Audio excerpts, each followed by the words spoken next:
Voici sur un DCM 120 les éléments qui assurent l'étanchéité du système. Vous avez la bague céramique entourée d'un bourrelet caoutchouc qui va dans le fond du support et la pièce mobile, la pièce tournante, l'un va sur l'autre. Cette pièce va se monter sur la vis sans fin qui va tourner en permanence en appuyant et donc la rotation va se faire grâce à l'appui, à la force contraignante et à la rotation. Cette vis sans fin est maintenue par le biais de 3 vis Allen en haut de la tête d'extrusion. Ces vis Allen vont être indispensables à démonter afin de remplacer cette pièce-là. C'est la pièce d'usure. Cette pièce-là, comme on peut le voir sur un DCM 120 déjà démonté, se situe au bas de la vis sans fin. Pour aller enlever cette vis sans fin, on va au préalable enlever le chapeau de la réserve et tirer sur la vis sans fin.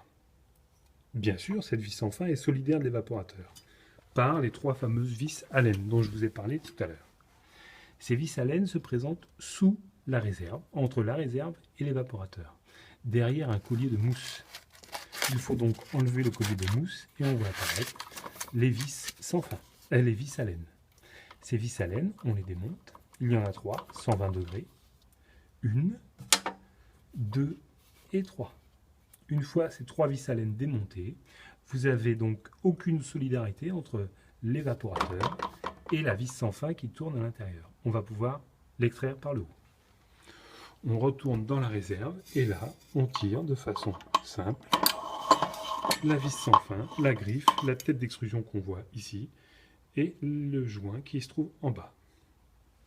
Je repasse devant l'appareillage. Comme on peut le voir, c'est exactement la même pièce. Là, vous avez la tête d'extrusion qui tourne avec les 3 trous pour les vis Allen et la griffe. Tout ça se dévisse. Cette griffe est dévissable dans le sens normal.